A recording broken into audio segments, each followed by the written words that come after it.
자, 계시록에는 세 가지의 축이 있습니다. 세 가지의 축. 무슨 얘기냐면 이 계시록을 보는 데 있어서 이 세 가지의 축을 놓치고 계시록을 보시면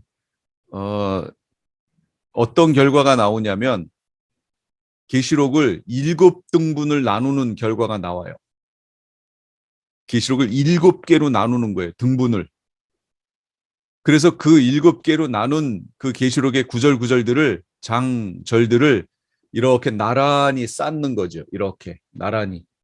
이렇게 쌓아 올리면 무슨 현상이 발생하냐면 성경은 분명히 시간순으로 쭉 계시록은 연결되어 있는데 시간수는 사라지고 어떤 특정한 시간대로 다 7개를 묶어버리는 결과가 나와요. 이렇게 해서 이 시간대를 묶어버리는 순간 계시록에서 말씀하고자 하는 그 내용들이 다 감춰져 버린다는 얘기죠. 그래서 이게 심각한 문제예요. 이런 문제들을 해결하기 위해서 성경을 어떻게 봐야 되느냐? 이것을 있는 그대로, 성경에 나와 있는 그대로 이렇게 보시는 것이 대단히 중요하다라는 것을 지금 말씀드리고 싶어요. 그래서 이 계시록을 볼 때 세 가지 축을 놓치면 계시록 전체의 흐름을 놓치게 됩니다. 그럼 세 가지 축이 뭐냐? 첫 번째는 이거예요. 본 것, 지금 있는 일, 장차 될 일이라고 하는 축이에요. 계시록은 본 것, 뭐냐면 1장, 4장, 5장 이게 본 것이에요. 그 다음에 지금 있는 일은 뭐냐면 2장, 3장, 7교회 얘기예요. 나머지는 장차 될 일이에요. 6장부터 22장까지가 장차 될 일. 그러니까 1장, 4장, 5장 요게 하나, 2장, 3장 요게 하나, 그 다음에 6장부터 22장까지는 장차 될 일. 그래서 시간순으로 쫙 연결된 거예요. 이 관점을 놓치고 성경을 계시록을 풀이를 한다고 그러면 다 이거를 7개로 나눠버려요. 자꾸. 그래서 여기 20장에 있는 천년왕국도 잘라가지고 이 천년왕국 앞부분이 성경에는 분명히 예수님의 재림이 나와 있는데 이걸 잘라서 본인들이 원하는 신학에다가 맞춰 넣는 거예요. 누가 그럴까요? 무천년적 관점을 취한 분들이 그렇게 한다는 얘기예요. 그런데 잘 보세요. 성경은 원래 장절이 없었어요. 그건 다 아시죠? 성경은 장절이 없었어요. 후대에 인쇄업자가 인쇄하기 편하게 하기 위해서 장절로 나눴던 거예요. 그러니까 20장과 천년왕국이 소개되고 있는 20장과 예수님의 재림이 있는 19장은 사실은 나눠져 있는 부분이 아니라는 거죠. 그거는 편의상 나눴던 거예요. 그런데 여기에 마치 무슨 진리가 있는 양 장절에다가 막 진리가 있는 것처럼 목숨 거는 분들이 계세요. 성경 해석하는 데 있어서. 조금 문제입니다. 성경을 읽다 보시면 이 계시록을 보다 보시면 그게 전혀 이게 문제가 아주 심각한데 하는 그렇게 느껴지는 부분들이 있습니다. 그러니까 그거 조심하셔야 돼요. 그렇다면 19장과 20장이 나눠져 있지 않다. 본문에서. 그러면 여기 보세요. 20장을 무천년적 관점에서는 예수님의 초림으로 가져가는 거예요. 20장 앞부분을. 그러면 그 앞에 있는 19장 이 재림장은 뭐예요? 끝부분 아니에요. 지금 우리가 살고 있는 시대의 끝부분 얘기하는 거고 20장은 앞부분 얘기하는 거고 성경을 한번 잘 읽어보세요. 19장하고 20장이 이렇게 나눠질 여지가 있는지 본문을 한번 잘 보시라 그 얘기예요. 그러면 전혀 이런 요소가 없어요. 그냥 자연스럽게 이어집니다. 그러니까 성경을 막 계시록을 쪼개서 이렇게 하시면 안 된다는 거예요. 이게 첫 번째 축이에요. 본 것, 지금 있는 일, 장차 될 일. 두 번째는 그 장차 될 일이 7인 7나팔 7대접이라고 하는 순으로 기록이 되어 있다는 거예요. 그 안에. 이게 또 하나의 축이에요. 장차 될 일 안에 또 하나의 축이 있는 거예요. 7인 7나팔 7대접이라고 하는 그 축이 하나가 또 있어요. 그리고 또 보실 게 뭐냐면 이 각각 7인 7나팔 7대접 각각은 본경과 삽경, 본경과 삽경, 본경과 삽경 이런 식으로 되어 있어요. 그러니까 계시록의 이 전체적인 축을 이해를 못하고 전체적 그림을 이해 못하고 계시록을 읽으시면 상당히 힘드실 거예요. 막 복잡하게 이리 왔다 저리 왔다 왔다 갔다 막 이게 무슨 얘기지? 막 이렇게 들리실 겁니다. 특히 본경 읽으신 다음에는 반드시 이 본경과 같은 삽경이 등장해요. 그 시대에 똑같은 시간대에 벌어지는 다른 관점의 일이 벌어지고 8장 9장에 있는 7나팔에 대한 본경이 나오면 반드시 이 같은 기간에 있을 삽경에 대해서 설명을 합니다. 그리고 7대접도 16장의 대접에 대한 본경이 나왔으면 대접에 대한 삽경, 다른 관점에서의 삽경이 또 여기 나옵니다. 이런 관점으로 기록이 돼 있어요. 그렇게 이렇게 돼 있다는 걸 모르게 되면 이걸 난도질을 하는 거죠. 성경을, 계시록을. 그래가지고 7개로 나눠서 본인들이 원하는 대로 신학에 맞춰버리는 거예요. 이렇게 되면 계시록 해석이 힘들어집니다. 이게 계시록을 보는 기본적인 눈이에요. 또 한 가지, 여러분 계시록이라는 것은 계시문헌이잖아요. 그럼 계시문헌에는 특징이 뭐냐면 상징적 언어들이 들어가 있죠. 우리가 세미나 할 때 얘기했잖아요. 이 계시록 들어가기 전 단계 지난주까지 상징적 언어들이 들어가 있습니다. 그러면 계시문헌에서 상징적 언어들이 나오면 어떻게 풀어야 되지요? 첫째, 같은 요한계시록 안에서 그 언어를 어떻게 표현하고 있는지를 먼저 찾으셔야 돼요. 이게 첫 번째예요. 같은 성경, 같은 요한계시록 안에서 그 단어를 어떻게 풀어주고 있는지를 먼저 찾아야 돼요. 이게 첫 번째 방법이에요. 예를 들면 계시록 1장 끝에 가면 아이고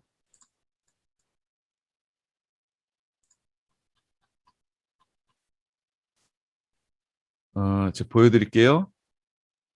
자, 여기입니다. 계시록 1장 끝에 가면 뭐가 나오냐면 네가 본 것은 내 오른손에 7별과 별의 비밀과 7금촛대라. 지금 요한이 본 게 7별과 7금촛대를 봤어요. 그런데 이걸 뭐라고 얘기해줘요? 7별은 7교회의 사자요. 7금촛대는 7교회니라 하고 풀어줬잖아요. 별은 사자요 하고 풀어줬죠. 그러면 이 뒷부분으로 가서 별이 나오는 부분이 나오면 그 부분을 어떻게 해야 돼요?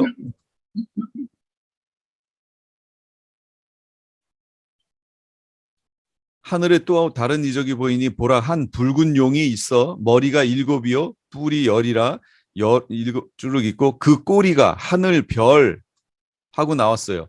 하늘 별 3분의 1을 끌어다가 땅에 던졌다. 그럼 여기서 별 이거 상징적이죠. 그럼 이 상징적 표현 어떻게 풀어야 된다고요? 계시록 안에서 그걸 어떻게 풀었는지를 첫 번째 봐야죠. 그런데 아까 보셨던 것처럼 2장에서 어떻게 풀었어요? 사자요 하고 풀었잖아요. 그럼 그 사자가 원어가 어떻게 돼 있는지 찾아가야죠. 그래서 이 상징적 언어들을 풀어야 된다라는 거예요. 이게 첫 번째.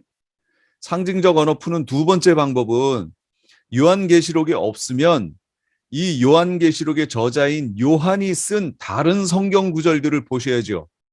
다른 성경 구절, 뭐예요? 성경, 뭐예요? 요한복음, 요한 1, 2, 3서를 보셔야죠. 거기에서 어떻게 풀어주고 있는지를 보셔야 돼요. 그 다음에 거기도 없어요. 그럼 어떻게 해요? 요한복음 안에서, 아니, 신약 성경 안에서, 전체 그림 안에서 찾으셔야 돼요.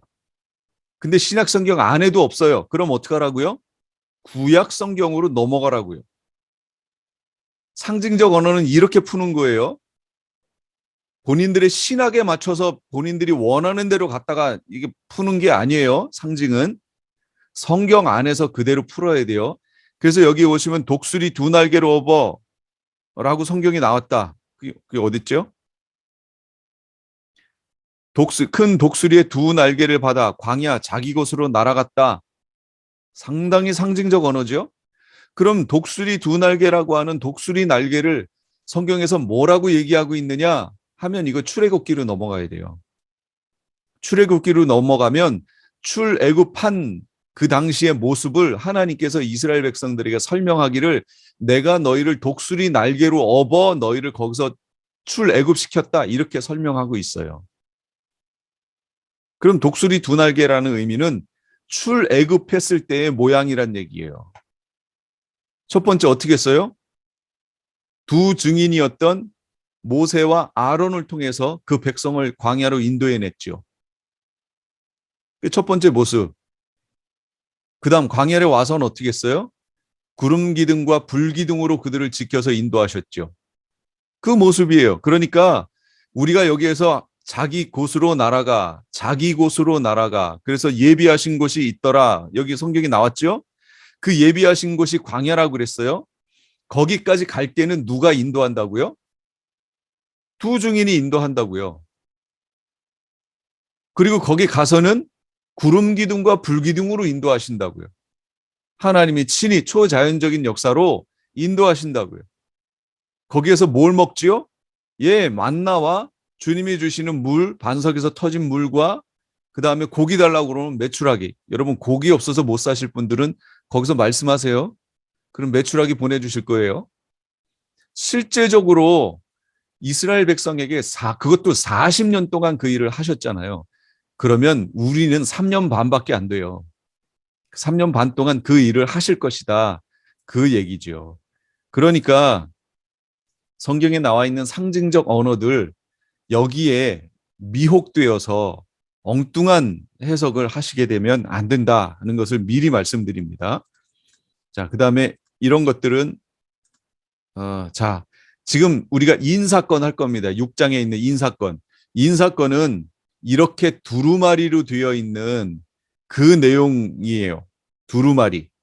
그러니까 두루마리가 아직 안 열렸어요. 이 두루마리가 이 첫 번째 인, 두 번째 인, 세 번째 인, 넷째, 다섯, 여섯, 일곱 번째 인까지 떼지는 이 광경을 보여주는 게 오늘 지금 하게 될 6장 내용이에요. 첫 번째 인, 두 번째 인, 세 번째, 네 번째, 다섯 번째, 여섯 번째 인까지 떼졌어요. 그럼 이 두루마리가 열렸나요? 아니요. 안 열렸습니다. 두루마리가 안 열렸어요. 일곱 번째 인이 떼져야 두루마리가 열립니다. 이 관점을 꼭 기억하세요. 이 관점을. 자, 요 설명드렸어요. 지금 인이 떼지는 거 지금 얘기하는 거예요. 첫 번째 인 해서부터 일곱 번째 인까지 다 떼져야 이 두루마리가 열립니다. 그럼 이 두루마리에 기록된 것이 뭔데요? 나팔 사건이 기록돼 있어요. 나팔 사건. 요건 이제 그 다음에 가서 할게요. 자, 그러면 6개의 인사건이 의미하는 것이 무엇이냐라는 거죠. 6개의 인사건이 의미하는 것, 징조 사건입니다. 마지막 시대에 있을 대환란을 포함한 사건들의 총론이에요. 이 인사건이에요. 징조라는 게 뭐예요? 어떤 일이 생길 기미, 사인 이런 거잖아요. 사인. 그러니까 사인장이라는 거예요. 인사건은 사인이에요. 사인. 그러니까 어떤 일이 벌어질 사인이요. 주님 오실 사인. 그 얘기하는 거예요. 그럼 보세요. 마태복음 24장 3절 예수께서 감람산 위에 앉으셨을 때 제자들이 조용히 와서 이르되 우리에게 이르소서 어느 때에 이런 일이 있겠사오며 또 주의 임하심과 세상 끝에는 무슨 징조, 무슨 사인이 있습니까? 라고 제자들이 물었어요. 이 다음부터의 구절은 뭘 얘기하는 거냐면 이 사인에 대한 얘기예요. 그래서 이 사인에 대한 얘기가 어디 나오냐면 마태복음 24장, 마가복음 13장, 누가복음 21장에 나와요. 그걸 징조장이라고 얘기합니다. 그래서 계시록에 있는 모든 내용은 성경으로 풀어야 되는 거예요. 그럼 뭘 보고 풀어야 되냐? 예, 마태복음 24장, 마가복음 13장, 누가복음 21장이에요. 여기에 있어요. 그렇다면 지금 우리가 보려고 하는 6개의 인사건 마태복음, 마가복음, 누가복음 안에 다 나와 있어요. 그럼 이걸 갖다가 그냥 순서대로 이렇게 맞추면 돼요.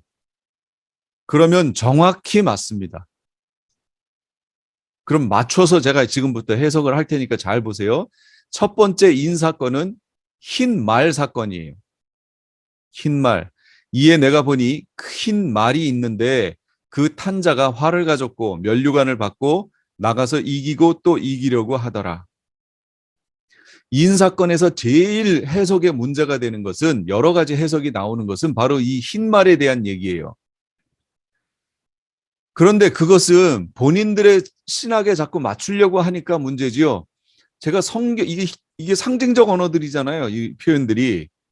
그러면 제가 지금 상징적 언어가 나오면 어떡하라고 그랬어요? 요한계시록 안에서 먼저 보고 거기에 안 나오면 요한이 쓴 서신에서 찾아보고 거기에 안 나오면 신약 성경에서 찾아보고 거기에도 없으면 구약 성경에서 찾아보라고 그랬잖아요. 그러면 이 흰 말의 사건이 어디 나와 있느냐? 앞에서 보셨던 마태복음, 마가복음, 누가복음에 나와 있어요. 그게 24장, 13장, 21장. 그게 그 내용이에요. 그러면 이 흰 말에 대해서 뭐라고 마태복음에서 설명했냐면 예수께서 대답하여 이르시되 너희가 사람의 미혹을 받지 않도록 주의하라. 많은 사람이 내 이름으로 와서 이르되 나는 그리스도라 하여 많은 사람을 미혹하리라. 이렇게 얘기했어요. 많은 사람을 미혹할 것이다. 이 내용을 제가 다시 성경을 통해서 보여드릴게요. 마태복음 24장. 자, 여기 보시면 예수께서 성전에서 나와서 제자들이 성전 건물들을 가리켜 보이려고 나오니 대답하여 이르시되, 이제 감람산 위로 올라가서 보는 거예요. 너희가 이 모든 것을 보지 못하느냐? 내가 진실로 너희에게 이르노니 돌 하나도 돌 위에 남지 않고 다 무너뜨려질 것이다. 그랬더니 제자들이 좀 전에 우리가 읽었던 그 내용이에요. 어느 때에 이런 일이 있고 무슨 일이요? 돌 위에 돌 하나도 남지 않고 무너지는 일이 어느 때에 있겠고 또 주의 임하심과 세상 끝에는 무슨 사인, 무슨 징조가 있겠습니까? 라고 물었어요. 그랬더니 예수님께서 대답하시는 거예요. 그거에 대한 제자들의 질문에 대한 대답이에요. 지금 너희가 사람의 미혹을 받지 않도록 주의하라. 여기부터 시작하는 거예요. 많은 사람이 와서 내 이름으로 이르되 나는 그리스도라 하여 많은 사람을 미혹할 것이다. 이게 첫 번째 징조라는 거예요. 첫 번째 사인. 바로 이 사인이 첫 번째 사건인 흰 말의 사건인 거예요. 어렵지 않지요? 성경에서 다 풀어놨어요. 성경에서 풀어놓은 거 빼고 본인 신학에 맞추려고 하면 어려워요. 근데 성경에 있는 대로 가면 안 어려워요. 사람의 미혹이 있을 거라는 거예요. 사람의 미혹. 이러므로 하나님이 미혹의 역사를 그들에게 보내사 거짓 것을 믿게 하심은 진리를 믿지 않고 불의를 좋아하는 모든 자들로 하여금 심판을 받게 하려 하심이라. 데살로니가 후서, 여기도 바울이 지금 데살로니가 전 후서는요, 예수님 재림 때에 대한 얘기로 꽉 찼어요. 재림장이에요. 거기가. 그 재림에 대해서 더 자세히 알고 싶으시면 데살로니가 전 후서 보시면 돼요. 여기에서 뭐라고 바울도 얘기하냐면 하나님이 미혹의 역사를 그들에게 보내사 거짓 것을 믿게 하심은, 이렇게 나와요. 미혹의 역사를 보내셨다는 거예요.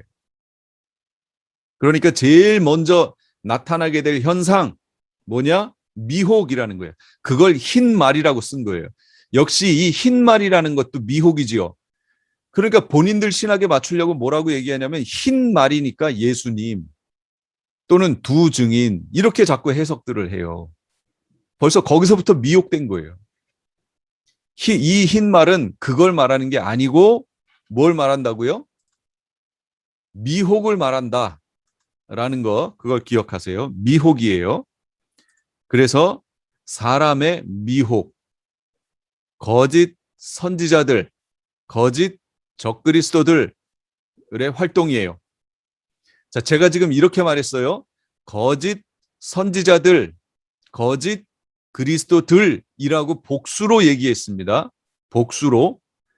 계시록에는 거짓 선지자와 거짓 그리스도, 적그리스도가 나와요. 단수로 나와요. 단수로. 근데 저는 지금 복수로 얘기했어요.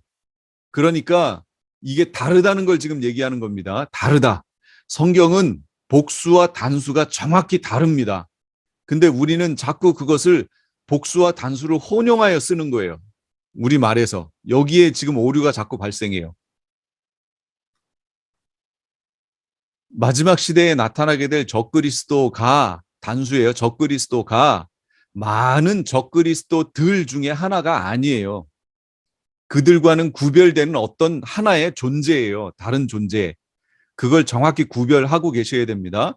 이 첫 번째 흰말의 사건에서는 적그리스도들과 거짓 선지자들이 활동하게 된다. 그걸 말하는 거예요. 지금 본인이 그리스도다라고 하는 사람들이 한국에만 53명인가가 있대요. 그리고 저희 교회 권사님 한 분이 교회 오시다가 버스 안에서 자기가 그리스도라고 하는 사람을 한 명 또 만났고, 여기에서 LA에서 되게 많아요. 그리스도가 지금. 두 번째 인 사건은 뭐냐면 붉은 말입니다. 두 번째 인을 뗐더니 붉은 말이 나타나는 거예요. 붉은 말이 뭐냐? 색깔을 통해서 확인해 보세요. 둘째 인을 떼실 때 내가 들으니 둘째 생물이 말하되 오라 하니 이에 내가 다시 붉은 말이 나오더라. 그 탄자가 허락을 받아 땅에서 화평을 제하여 버리며 서로 죽이게 하고 큰 칼을 받았더라. 뭐지요? 붉은 말은 전쟁을 말하는 거지요. 화평을 제해 버렸잖아요. 그리고 죽이게 하고 큰 칼을 받았지요. 전쟁을 말하는 겁니다. 그래서 마태복음 24장 7절에는 이걸 뭐라고 설명하냐면 예수님이 민족이 민족을 나라가 나라를 대적하여 일어나겠고 이렇게 설명하는 거예요. 그러면 여러분 말씀에 입각하여 남북한이 어떻게 될 것 같아요?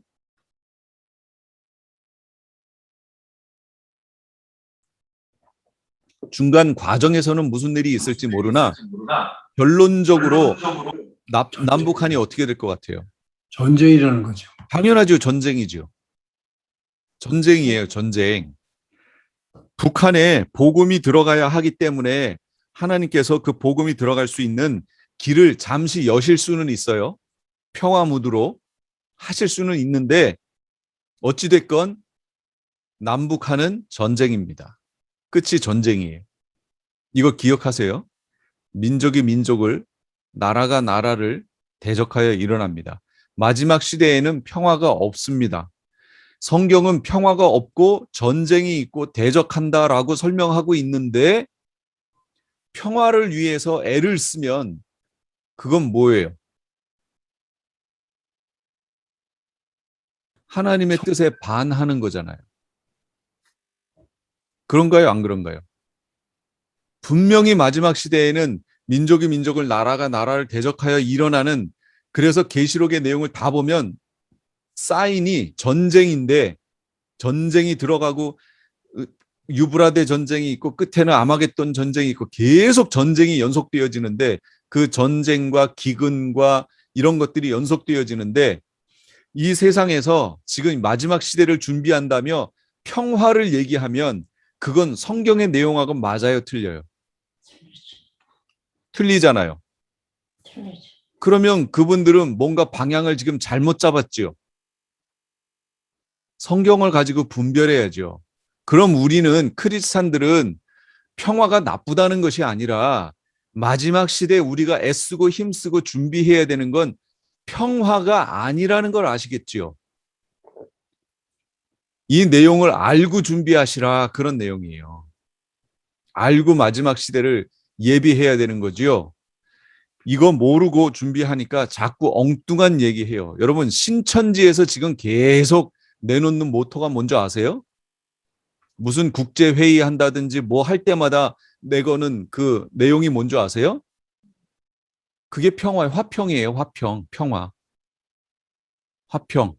그래서 이만휘라고 하는 그 신천지 그 교주가 평화의 사도래요. 평화의 사도.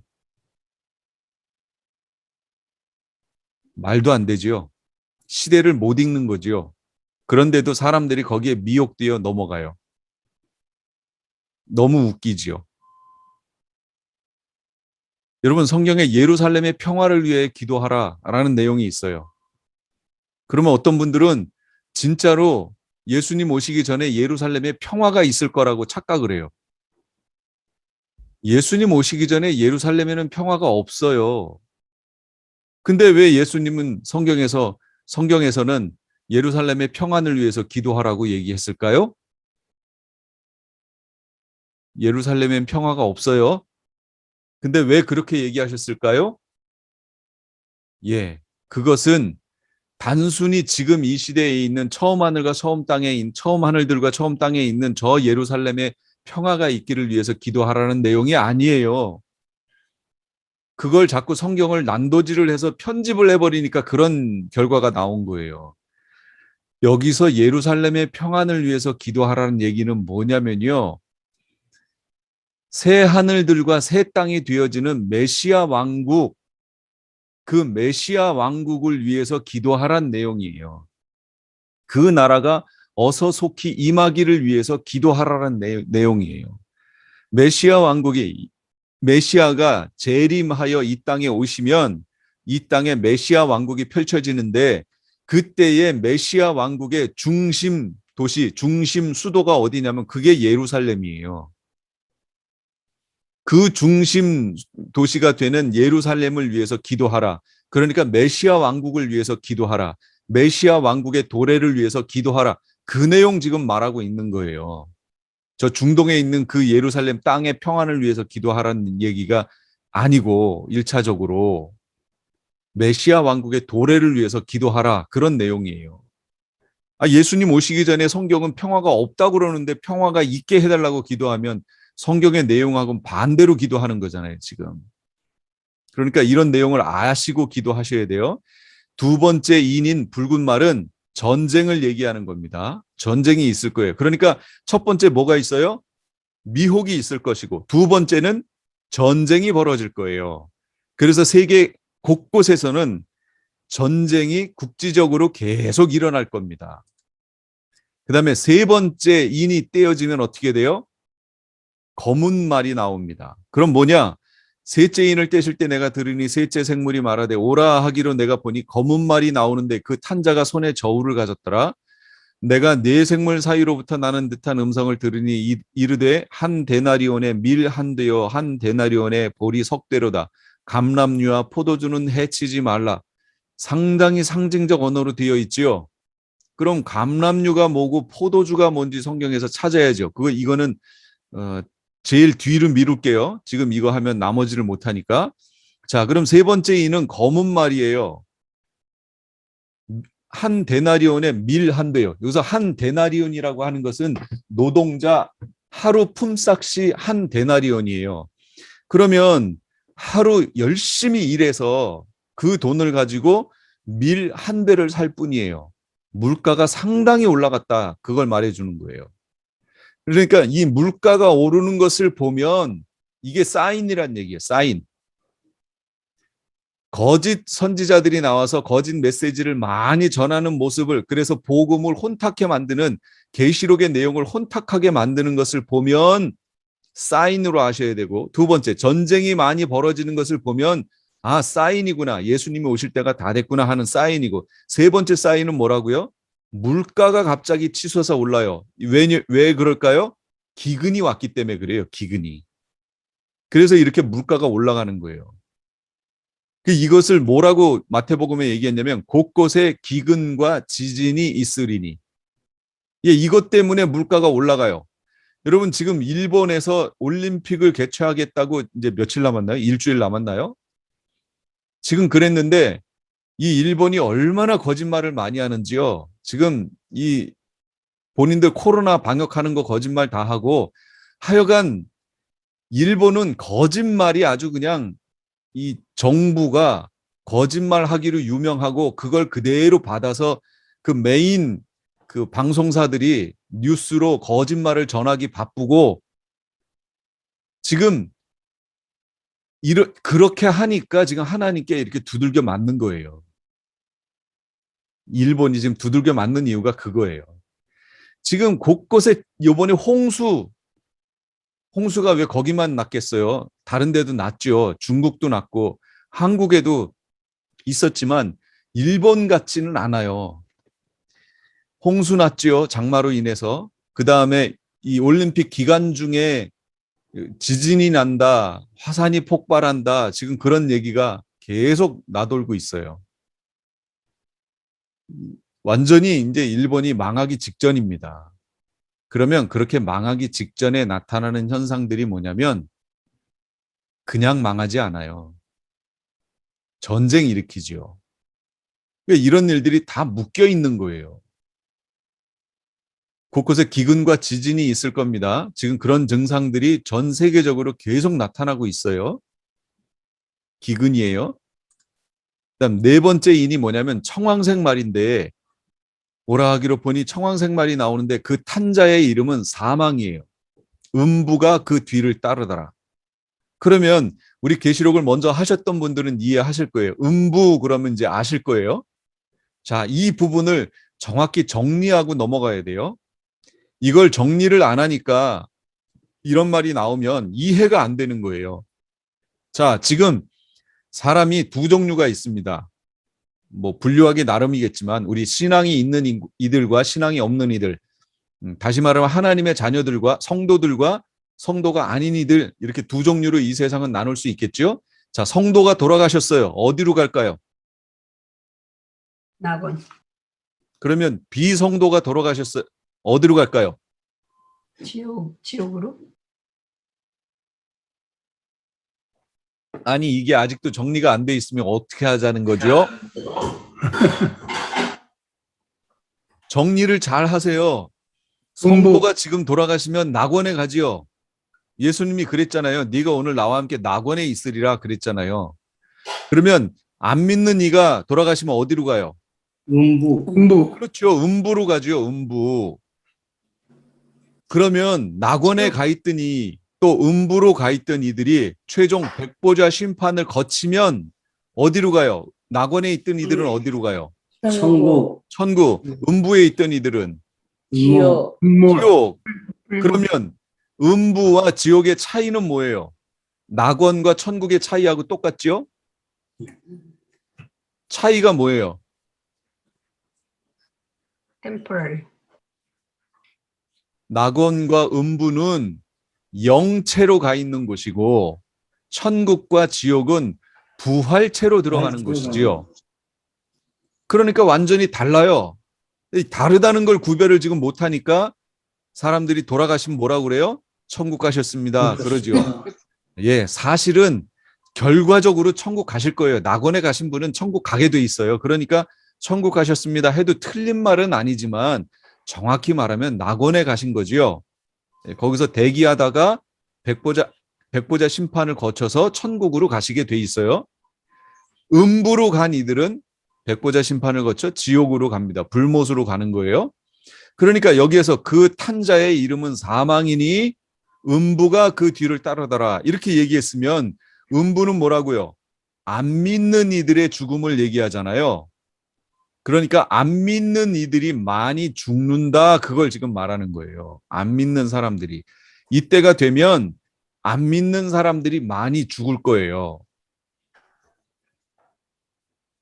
이게 네 번째 청황색 말이에요. 이걸 누가복음 21장 11절 곳곳에 큰 기근과 지진과 기근 그다음에 끊고 전염병이 있겠고 전염병이 있으니까 죽지요. 예, 전염병이 났어요. 그다음 무서운 일과 이 무서운 일을 학자들은 뭐라고 풀어주냐면 테러라고 풀어줍니다. 테러라고 늘 얘기해요. 일반적으로 이 무서운 일이 뭘까 해서 학자들이 이 부분을 푸는데 거의 비슷하게 테러라고 얘기를 합니다. 지금 테러가 많이 일어나지요. 자, 하늘로부터 큰 징조들이 있으리라. 하늘로부터 큰 징조 뭘까요? 갑자기 별이 떨어진다든지 지나가던 유성이 떨어진다든지 뭐 이런 현상들이에요. 이거 러시아하고 저쪽에 벌어졌었잖아요. 어마어마하게 떨어진 적 있죠. 예, 이런 현상들이 청황색 말이 네 번째 인이고 징조예요. 그래서 죽음이 따라와요. 그 뒤에 죽는다 그 얘기. 많은 사람이 죽어요. 지금 이 코로나로 인하여서 죽은 사람들이 많을 거예요. 지금 많이 죽었어요. 몇 명이 죽었는지 모르겠으나 많이 죽었습니다. 왜냐하면 지금 다 숫자들을 첫째는 속이고 있고 두 번째는 실제로 검사가 안 돼. 인도 같은 경우는 그걸 검사를 할 수가 없어요. 너무 많이 죽고 너무 많이 걸리니까 체크가 안 되고 일본 같은 경우는 거짓말로 할 수 있는데도 안 하고 있고 왜냐하면 올림픽 해야 되니까 그 숫자를 감춰야 돼요. 지금 아마 발표되고 있는 일본의 숫자의 10배는 곱해야 아마 일본의 지금 확진자와 사망자가 될 거예요. 10배 이상 될 거예요. 지금 본인이 몸이 이상해서 검사를 받으러 가도 검사를 안 해준대요. 이게 일본의 실정이에요. 그거 검사하면 확진 나오면은 숫자가 또 올라가잖아요. 그런데도 1,000몇백 명이에요, 하루에. 지금 현상이 그런데 우리나라는 그냥 줄 서서 다 검사해 주는데 1,000몇 명이고 일본은 검사해달라고 찾아가는데도 검사를 안 해주는데도 1,000몇백 명이에요. 그러니 얼마나 많겠어요, 지금. 이게 전 세계적으로 그렇잖아요. 그러니까 지금 확진자 숫자가 지금 있는 숫자의 몇 배는 곱해야 되지 않을까 싶습니다. 지금 현재. 다섯 번째 이는 뭐냐면 하나님의 말씀과 그들이 가진 증거로 말미암아 죽임을 당한 영혼들이 제단 아래에 있어 큰 소리로 불러 이르되 이게 무슨 얘기예요? 하나님 말씀과 그들이 가진 증거로 말미암아 죽임을 당한 영혼들. 이 사람들이 뭐지요? 이걸 한마디로 뭐라고 그래요? 순교자? 그렇죠. 순교자인 거죠. 순교자. 그래서 순교자라고 하는 것이 하나님께 얼마나 큰 영광인지 몰라요. 예. 마지막 시대에 가장 큰 상급을 받는 이들이 누구냐? 순교자들입니다. 저는 여기 계신 분들 모두가 순교자가 되기를 바랍니다. 무슨 얘기예요? 아니, 나보러 죽으란 얘기야? 그러실지 모르겠는데 순교자가 되셨으면 좋겠습니다. 왜냐하면 그것이 하나님 앞에 최고의 상급을 받는 일이기 때문에 그래요. 그러나 이 순교는 아무나 되는 것이 아니고 내가 순교하겠습니다 한다고 되는 게 아니고 하나님의 정하심에 달려 있습니다. 하나님께 달린 거예요. 그러니까 하나님께 맡기고 마음가짐만은 나는 순교자다 하는 마음으로 사셔야 된다 그 얘기입니다. 그러다가 실제로 순교의 상황이 되어 순교하시면 정말 하나님께 영광이요 예, 큰 상급을 받는 거지만 그렇지 않으면 그렇게 있다가 주님 앞에 올라가는 거죠. 어쨌든 마음가짐은 나는 순교자다 이렇게 생각하시고 사시기 바래요. 그분들이 어디가 있냐면 제단 아래 가 있습니다. 제단 아래. 제단 아래가 어디예요? 여러분 그림을 그려가시면서 잘 이해를 해보세요. 자, 믿는 이들이 죽었어요. 그게 순교자건 아니건 믿는 이들이 죽으면 낙원으로 간다고 그랬죠. 지금 현재 낙원으로 갔습니다. 낙원에 들어갔는데 그 낙원 안에 성전이 있어요. 낙원 안에 성전이 있어요. 그래서 계시록을 보면 낙원과 천국은 다르다라고 설명이 나와요. 어떻게 달라요? 제일 다른 점이 뭐예요? 성전이 있고 그렇죠. 낙원에는 성전이 있고 천국에는 성전이 없어요. 이게 제일 다른 점이라고 계시록에서 설명하고 있잖아요. 물론 다른 점 많아요. 조금 전에 제가 했잖아요. 낙원에는 영체가 들어가는 것이고 천국에는 부활체가 들어가는 것이니까 들어가 있는 이들도 다르죠. 그러나 어쨌든 낙원이라는 장소와 천국이라는 장소 두 개의 가장 큰 차이점은 성전에 있고 없고예요. 그러면 낙원에는 성전이 있다고 그랬어요. 그러면 이 성전을 구약에서 본 사람이 있어요. 누구예요? 자세히 본 사람이 있어요. 모세? 예, 모세입니다. 모세가 성전을 아주 자세하게 들여다봤어요. 그리고 어디에서요? 시내산에서 하나님이 보여주신 대로 이 땅에다가 그것을 재현해 냈어요. 그걸 성막이라고 얘기해요. 그런데 여러분, 성막의 모양이 하늘에 있는 성전과 똑같다고 생각하시면 안 돼요. 왜 안 똑같을까요? 하늘에는 동서남북이 없어요.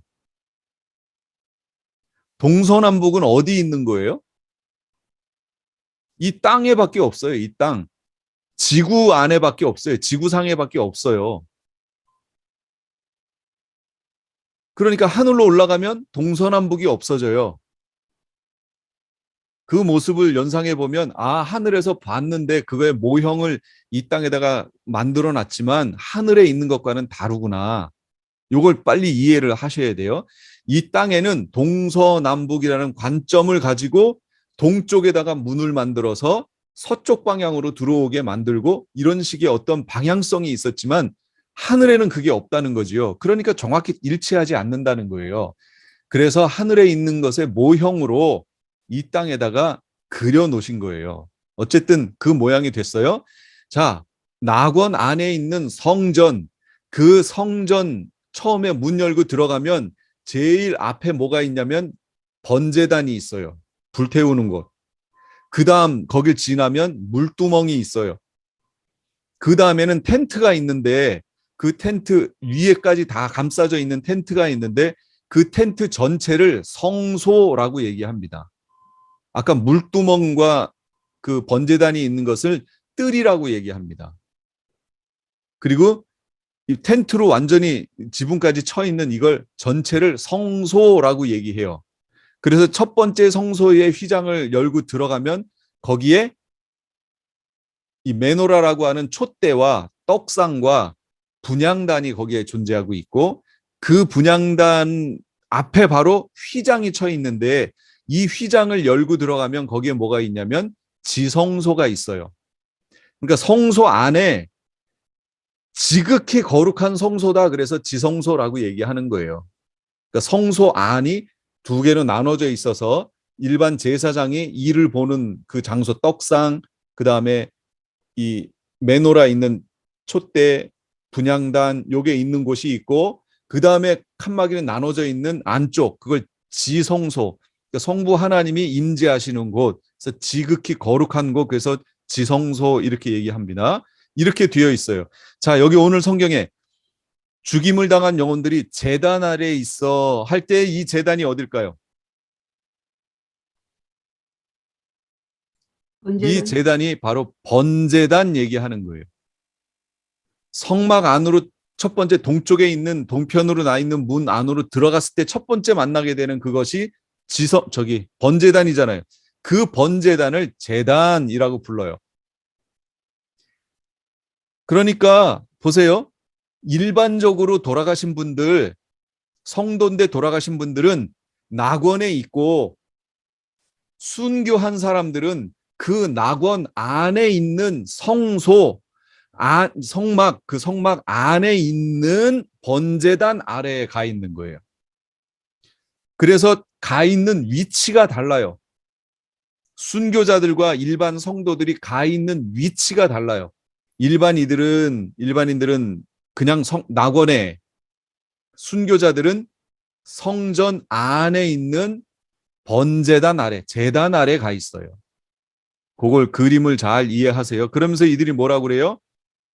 땅에 거하는 자들 심판하여 우리 피를 갚아주지 아니하시기를 어느 때까지 하시렵니까? 라고 신원 요청합니다. 신원은 원수 갚아주세요 라는 요청이에요. 그걸 지금 기도하고 있어요.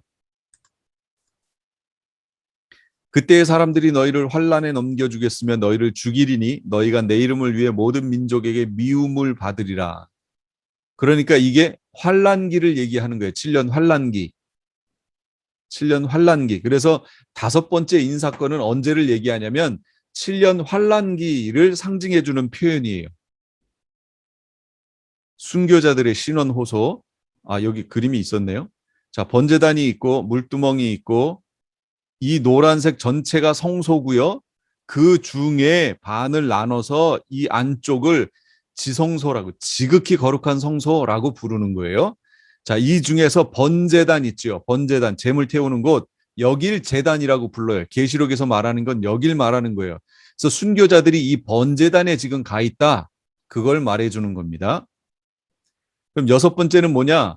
여섯 번째 인을 떼실 때 큰 지진이 나며 해가 검은 털로 짠 상복같이 검어지고, 이 표현들을 잘 보세요.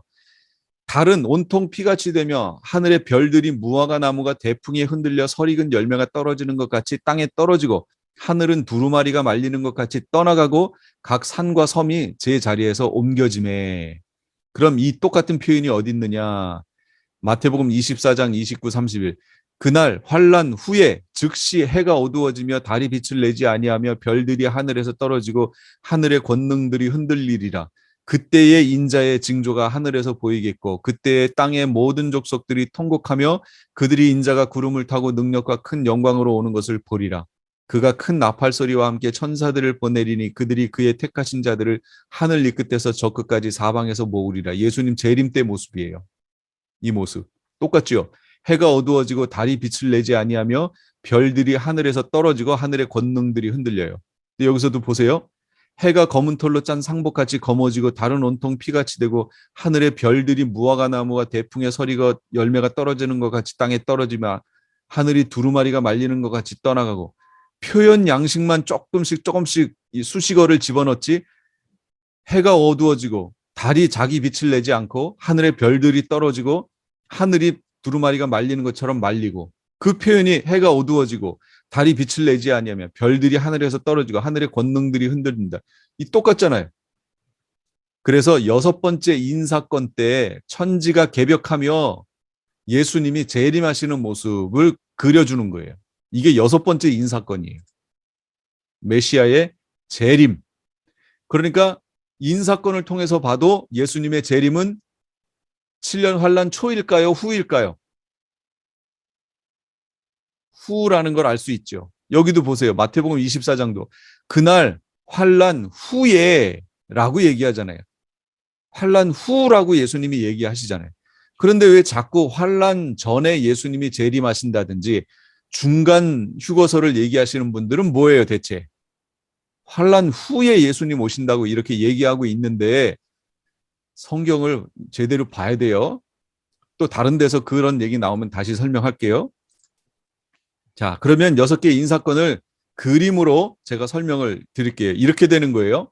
1번부터 4번까지의 인사건은 환란의 징조를 얘기하는 거예요. 징조, 사인 얘기하는 겁니다.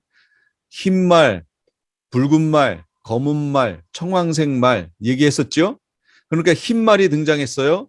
이 환란기 들어가기 직전에 흰말이 등장해요. 그 얘기는 뭐냐면 미혹이, 대대적인 전 세계적 미혹이 있을 것이라는 거예요. 그러므로 어떤 하나의 현상에 여러분 빠지시면 안 돼요. 주의하셔야 돼요. 어떤 현상에 빠져서 미혹에 넘어가시면 안 됩니다. 그러면 그게 절대적으로 바뀌어요. 예를 들면 이런 거예요. 여러분, 베리칩이 짐승표인가요? 아닌가요? 베리칩이 짐승표예요? 아니에요? 지금은 아니죠. 가능성은 많지만. 모른다고 그랬죠. 모른다고. 그런데 지금 베리칩을 짐승표라고 결정을 내버리면 무슨 현상이 나타나냐면 베리칩이 아닐 수도 있잖아요. 제가 지금 아닐 수 있는 가능성을 계속 여러 방면으로 얘기를 하고 있죠. 중요한 건 성경에 나와 있는 베리칩이 가져야 될 조건 4가지가 있었잖아요. 모든 사람이 받아야 된다. 몸에 받아야 된다. 신분증 역할을 한다. 또 하나 뭐죠? 매매할 수 있는 수단이 된다. 하고는 이 4가지. 모든 사람, 신분증 역할, 몸에 받아야 되고 매매의 수단이 된다라고 하는 이 4가지 조건이 맞아야, 그리고 짐승이 나타나서 이 표의 이름을 짐승표 해야지 그게 짐승표가 되는 거잖아요. 근데 짐승은 언제 나타나요? 환란 중간에 나타나잖아요. 그러니까 지금 그걸 가지고 짐승표 이렇게 하면 말이 안 되죠. 짐승이 없는데 어떻게 짐승표가 돼요?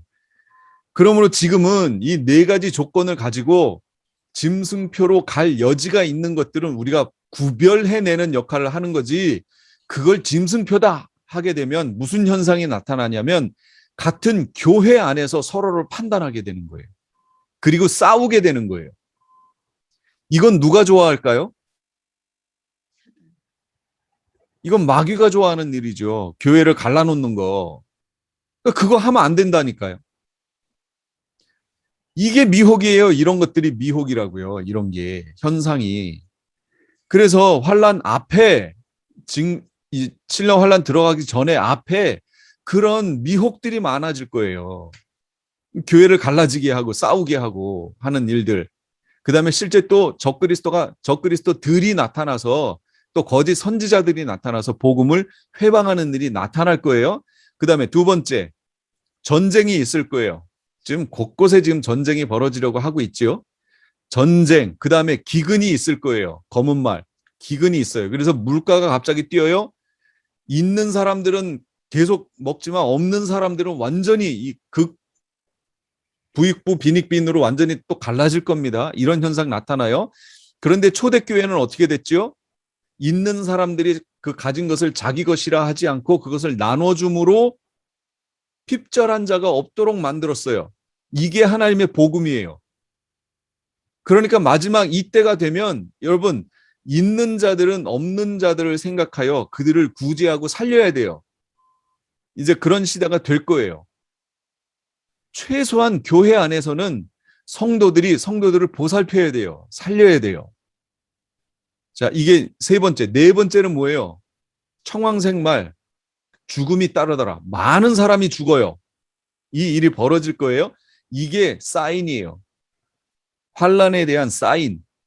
그러니까 이런 일들이 벌어지면 환란으로 들어가겠구나. 빨리 깨달아 알아야 된다라고 지금 성경이 얘기하는 거예요. 죽음, 전염병도 그 내용 중에 하나죠. 지금 팬데믹이 있잖아요. 그러면 우리는 빨리 깨달아야죠. 때가 다 됐나 본데? 라고 하고 빨리 깨달아야죠. 그런데 전염병은 옛날에도 있었고 그 옛날에도 있었고 그러니 지금 그 일들의 반복이다. 이렇게 이해하고 있으면 그분은 성경을 지금 제대로 보는 게 아니에요. 지금 유대인들의 구원받는 수가 늘어나고 있잖아요. 제가 그게 기준이라고 그랬죠. 그 기준을 보고 지금 우리가 와 있는 위치를 바로 깨달아야 된다라고 설명했어요. 그것 얘기가 또 나올 때 할게요. 환란의 징조, 그다음에 순교자들의 신원. 이거는 순교 당한 이들이 우리 원수를 갚아주세요 하는 기간을 말하는 거예요. 7년 환란을 상징해요.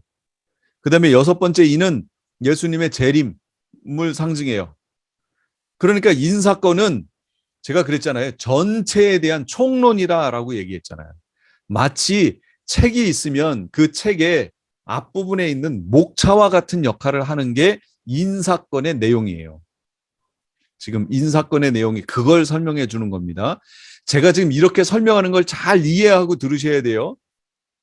인사건, 나팔사건, 대접사건이 시간순이라고 얘기하니까 어떤 분들은 이해하시기를 일곱 번째 인사건 안에 나팔이 들어가 있다고 하니까 인사건 안에 예수님 재림까지 다 들어갔으니까 그 다음에 열리면 요 다음이 일곱 번째 인이 되겠네. 그래서 나팔 사건은 그럼 어디에 들어가는 거지? 천년왕국에 들어가나? 이렇게 이해하시면 안 되는 거예요. 그건 이제 나팔 사건 때 다시 설명할게요. 인 사건은 총론이에요. 총론.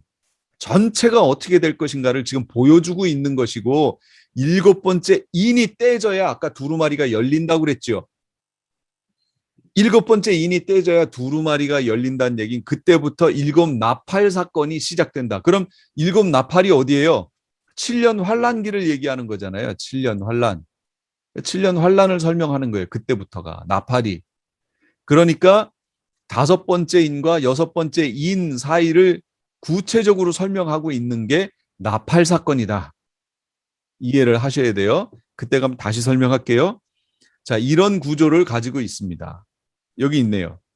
1번부터 4번까지가 여기 환란의 징조, 5번이 순교자들의 신원, 6번이 예수님의 재림. 이 두루마리 열렸나요? 안 열렸나요? 안 열렸어요. 안 열렸어요. 일곱 번째 인이 떼져야 이 두루마리가 열리는 거예요. 그래서 일곱 번째 인 안에 뭐가 있느냐? 일곱 나팔 사건이 들어가 있는 겁니다. 추가 우리가 하지 않은 얘기들 흰말 뭐 이건 했고요. 네 말 감람류와 포도주 얘기를 좀 할게요. 지난번 강의 때 감람류와 포도주 얘기 했었나요? 아니. 생각이 안 나네. 자, 감람류 얘기부터 할게요. 감람류는 그가 내게 묻되 내가 무엇을 보느냐 스가랴서입니다. 내가 대답하되 내가 보니 순금 등잔대가 있는데 그 위에는 기름 그릇이 있고 또 그 기름 그릇 위에 7 등잔이 있고 그 기름 그릇 위에 있는 등잔을 위해서 7 관이 있고 그 등잔대 곁에 2 감람나무가 있는데 하나는 그 기름 그릇 오른쪽에 있고 하나는 왼쪽에 있나이다. 내가 본 것은 7 촛대다. 7 촛대는 7 교회다.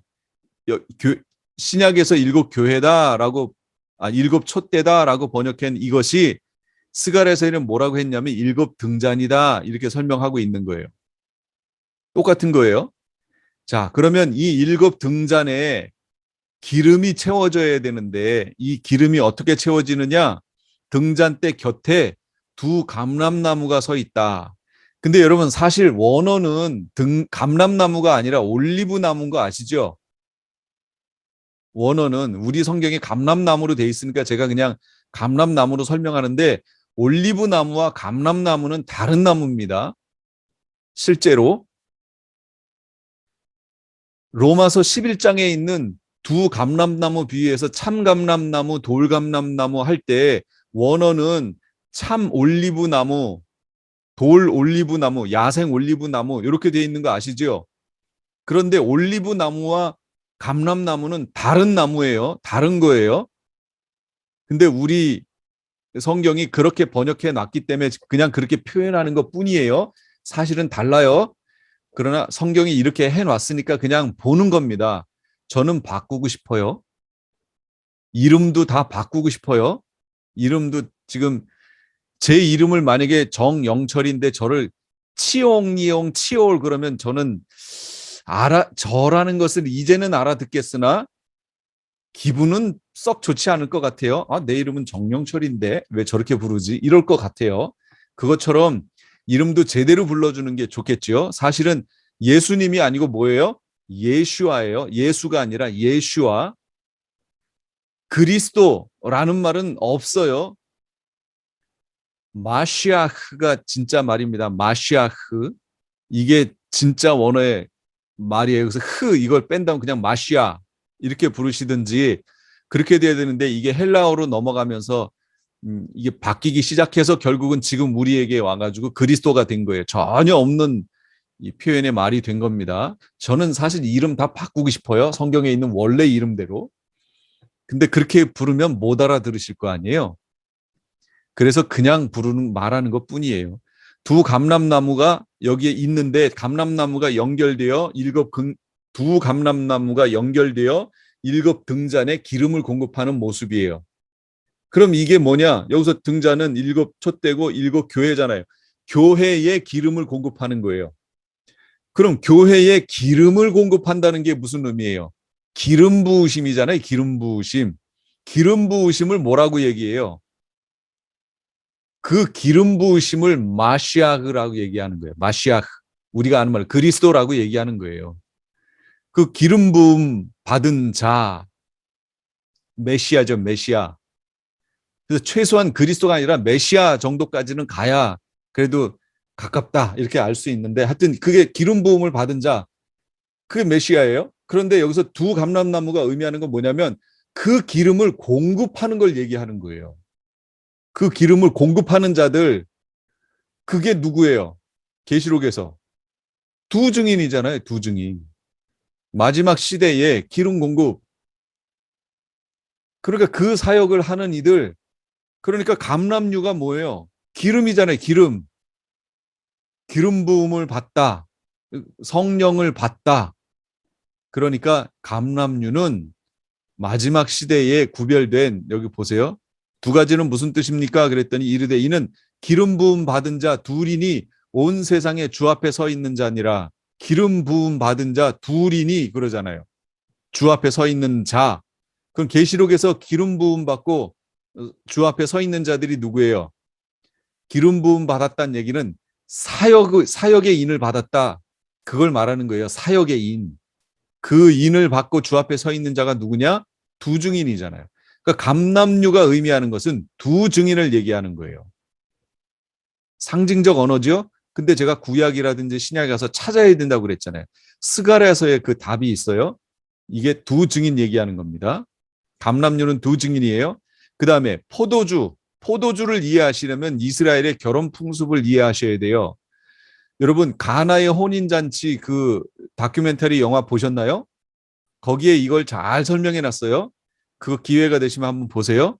신부의 아버지에게 돈을 지불해요. 고린도전서. 너희 몸은 너희가 하나님께로부터 받은 바 너희 가운데 계신 성령의 전인 줄 알지 못하느냐? 너희는 너희 자신의 것이 아니니라 값으로 산 것이 되었으니. 값으로 샀어요. 똑같아요. 그다음 포도주를 통한 혼인 언약.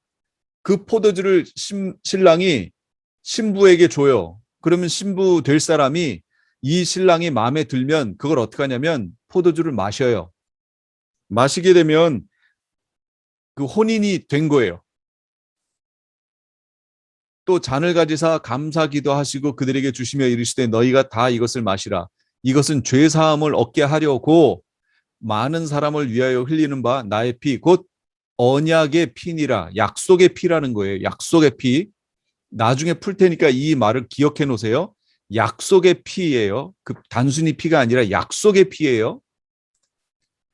자, 포도주를 통한 혼인. 그러니까 포도주를 마신다는 얘기는 예수님의 언약의 피에 동참한다는 걸 지금 얘기하는 거예요. 혼인을 약속한다는 걸 말하는 거예요. 그다음 이때 처녀가 포도주를 마시면 총각을 남편으로 맡겠다라고 혼인을 약속하는 걸 말해요. 약혼이에요. 그래서 약혼. 지금 우리는 약혼한 상태예요. 결혼식 한 게 아니고 약혼한 상태예요. 기억해 두세요. 남편은 신부와 함께 살 처소를 예비하기 위해서 아버지 집으로 가요. 남편이. 그래서 예수님이 어떻게 하셨어요? 내 아버지 집에 거할 곳이 많도다. 그렇지 않으면 너에게 일렀으리라. 내가 너희를 위해 거처를 예비하러 가노니 가서 너희를 위하여 거처를 예비하면 내가 다시 와서 너희를 내게로 영접하여 나 있는 곳에 너희도 있게 하리라. 예수님이 여기 다시 가셔서 거처를 마련하시는 이 거처, 예비하시는 거처가 뭐냐? 계시록에 가면 그게 뭐예요? 새 예루살렘 성 말하는 거예요. 새 예루살렘 성. 그거 지금 마련하러 가셨어요. 지금 혼인 예식하고 똑같죠? 이스라엘이 가나에서 있었던 혼인이 이렇게 했어요. 똑같이 지금 얘기하는 거예요. 떠나가기 전에 신부 될 사람에게 선물을 줘요. 요한복음. 보혜사 곧 아버지께서 내 이름으로 보내실 성령 그가 너에게 모든 것을 가르치시고 생각나게 하실 것이다. 고린도후서 저가 또한 우리에게 인치시고 보증으로 성령을 우리 마음에 주셨느니라. 예수님이 가시기 전에 가시면서 우리에게 선물을 보증으로 선물을 주셨어요. 혼인 예식에서 보증으로 주는 선물이 뭐예요? 성령님. 혼인 예식에서 반지요, 반지. 링 주잖아요. 혼인 약혼 보증으로. 실제로 우리에게 영적으로 주신 그 보증이 뭐라고요? 이 반지 역할을 하는 게 뭐라고요? 성령 하나님. 그래서 성령 하나님과 끝까지 동행하여 약속의 성취 자리 앞에 서야 되는 거예요. 그렇지 않으면 혼인 예식에 참여할 수 없습니다. 자, 이런 얘기는 앞으로 계속 할게요. 신부는 처소를 예비하러 간 신랑이 데리고 올 때까지 어떻게 해야 돼요? 순결을 지키고 있어야 돼요. 에베소서 남편들아 아내 사랑하기를 쭉 교회를 세우사 티나 주름 잡힌 것이나 이런 것들이 없이 거룩하고 흠이 없게 하려 하심이라. 누가요? 자기 앞에 영광스러운 교회를 세우사. 누구 앞에? 그리스도 본인 앞에 메시아 앞에 영광스러운 교회로 세우사 티나 주름 잡힌 것이나 이런 것들이 없이 거룩하고 흠이 없게 하려 하심이라. 지금 우리가 신앙생활을 하는 것은 거룩하고 흠이 없게 되려고 그것을 훈련하는 거예요. 지금 완성됐나요? 거룩이 완성됐어요? 거룩이 시작됐죠. 완성되지 않았죠. 여러분 흠이 없어요? 지금 살아가시면서 흠이 없어요? 있잖아요. 그 다음에 또 보세요. 주와 합하는 자는 한 영이니라. 음행을 피하라. 사람이 범하는 죄마다 몸 밖에 있거니와 쭉 이렇게 얘기하시면서 음행을 피하래요. 그러니까 신부는 처소를 예비하러 간 신랑이 데리고 올 때까지 어떻게 기다려야 돼요? 순결하게 기다려야 돼요. 순결함으로 기다리셔야 돼요. 순결. 이게 순결이 지금 우리가 기다려야 되는 모습이에요. 그런데 나는 한 번 예수 믿으면 영원한 구원이다라고 얘기하고 이 순결을 잃어버리면 어떻게 해요? 결혼을 빗대어 순결을 잃어버렸다는 얘기는 다른 남자에게 갔다는 얘기잖아요. 그걸 신앙 안에서 얘기하면 우상숭배라고 얘기하는 거예요. 그러면 여러분 우상숭배하면 뭐 절에 가서 절하는 거라든지 뭐 이런 거 자꾸 생각하시는데요. 그런 건 이게 극치로 간 거고 완전히. 새해 됐는데 신년 운수를 본다. 그럼 그 사람 벌써 신앙의 행위가 아니에요. 그 우상숭배하고 있는 거예요. 여러분 또 우상이 뭐예요? 사상우상도 있습니다. 사상우상. 내 생각으로 우상숭배하는 것들이 있어요. 사상이. 그래서 성경에 있는 내용보다 어떤 것이 더 위에가 있는 거, 여러분 그거 우상이에요. 그래서 포도주가 상징하는 건 뭐냐? 그건 교회를 상징하는 거예요. 교회. 언약의 피 안으로 들어온. 그래서 감람류와 포도주는 해치지 말라라고 하는 것은 감람류는 마지막 시대에 활동하게 될 하나님의 종들 얘기하는 거고 포도주는 교회를 얘기해요. 그러니까 하나님의 종들과 교회는 해치지 말라 그 얘기예요. 해치지 말라라는 얘기는 상하게 하지 말라 그 얘기입니다. 하나님이 보호하시겠다라는 거예요. 감람류와 포도주는 해치지 말라 이렇게 설명했어요. 여기까지가 6장의 내용이었습니다.